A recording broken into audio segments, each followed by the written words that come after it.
very critical situation in Pakistan where you have rising extremism. This is a nuclear-armed state. You have tensions between India and Pakistan. So there are a lot of issues that are fundamental to U.S. national security interests happening in the region. And I think at the same time, I know that during the 2005-2006 period, when you had the protests in Nepal, the king stepping down, the abolishing of the constitutional monarchy, and the beginning of the peace process in 2006 with the ceasefire, that during that period, before I came to the Heritage Foundation, I was working for Senator Lugar on the Foreign Relations Committee, and we were quite active in supporting the movement toward democracy. I remember doing a resolution that was sponsored by Senator Lugar and some of the other senators. So I think there was more activity during that initial transition phase. But then, as you say, there have been struggles over the last few years in consolidating the peace process.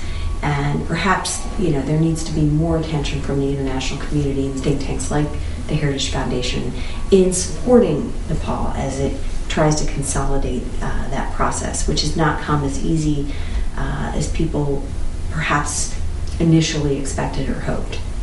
I understand that one simple statement from the American government or the American embassy in Nepal, by that time it was James Moriarty, and then that had a great implication on the overall democratic movement to abolish monarchy there. So I really understand that the American think tanks have a great influence on the government and the parliament.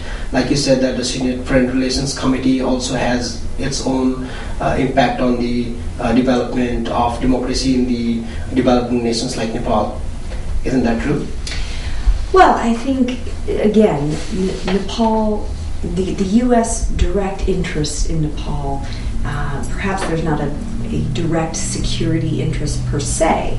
However, there is an interest in seeing Nepal successfully transition to a multi-party democracy to ensure the Maoist insurgency does not start up again.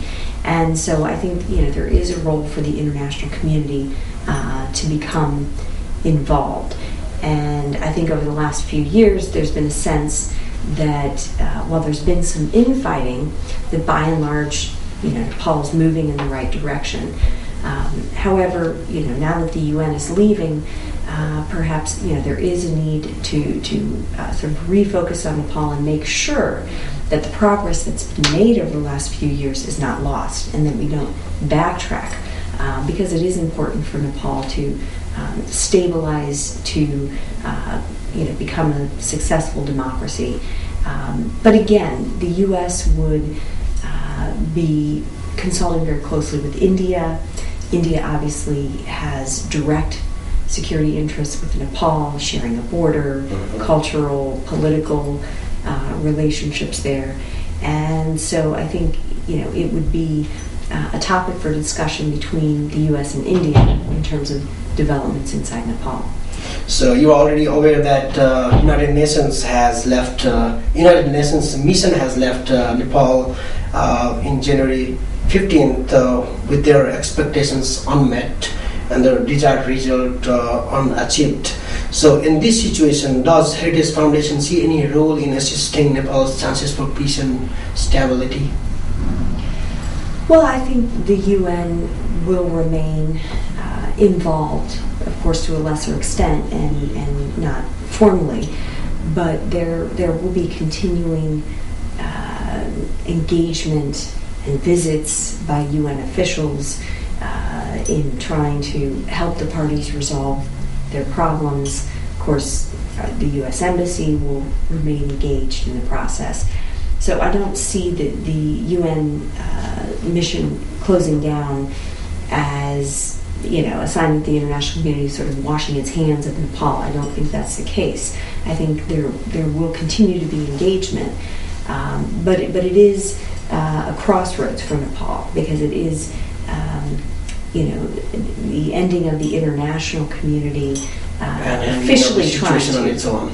Yes, yeah. So I think, hopefully we'll see Nepalese officials stepping up to the plate, making a concerted effort to try to sort through the remaining issues to allow the peace process to be able to complete.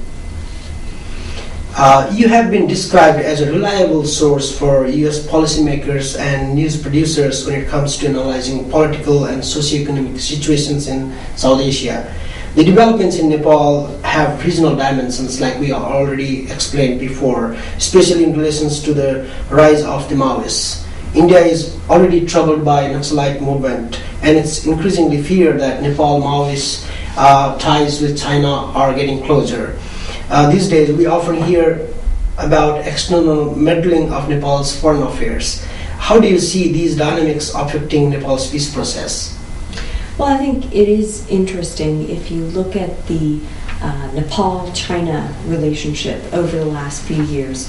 I think you do see an improvement in relations. I think you see more cooperation from the Nepalese authorities on the Tibetan refugee issue. This is, of course, Tibetan refugees transit Nepal on their way to India, and I think there's been a sense that there's more cooperation against the refugees from the Nepalese government than there was perhaps 4 or 5 years ago.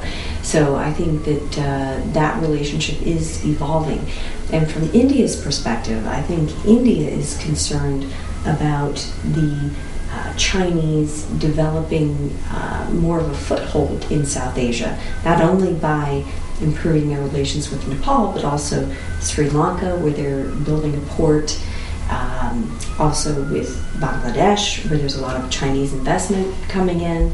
With Pakistan, you have the traditional, very strong security and military relationship. So India is concerned about Chinese activities in South Asia, and of course Nepal would be figuring into that overall concern. And, again, with the Tibetan refugee issue, I think when we really saw a change was when you had the Tibetan uprising in 2008, the spring of 2008, is when we saw the Chinese perhaps putting more pressure on the Nepalese authorities to be more cooperative on the Tibetan issue. And that was on the eve of the Olympic Games that was going to be held also. That's right. There was a lot of sensitivity in China. Yeah. And so I think, we have an evolving situation, but, I think if you compare the Nepal-China relationship to what it was 5 years ago, you could definitely see more engagement and an improvement in ties that India will be, of course, watching very closely. You have had a number of high-profile visits in South Asia while working with the Senate Foreign Relations Committee and after. How do you view India's influence in other South Asian nations, as well as the implications of continuing rivalry between the two giant nations, the nuclear-armed nation, India and Pakistan? Well, I think if you're looking at Nepal, there hasn't been a great deal of the Indo-Pakistani tensions playing out in Nepal, except for in 1999 when you had the hijacking of the aircraft which had departed Kathmandu, and you had some reports of some Kashmiri militants perhaps in Nepal and moving through Nepal into Kashmir. But in terms of the overall Indo-Pakistani historical tension, I think it really revolves around India's other border and doesn't directly involve Nepal. And very heartened to see that the Indian and Pakistani foreign secretaries have agreed to meet in early February, with hopefully an eye toward the foreign ministers meeting a couple months later. And I think this is very positive that the two sides have both come to the conclusion that it's in their interest to continue the dialogue, as difficult as it is in the midst of the terrorism challenges and other challenges that Pakistan also faces. But this is a positive development that they'll be continuing this dialogue. I think the U.S. has a role to play in encouraging the two sides to continue to work through those issues, but at the same time, I don't see the U.S. as having a direct role in mediating their core dispute of Kashmir. I think this is an issue that the two countries themselves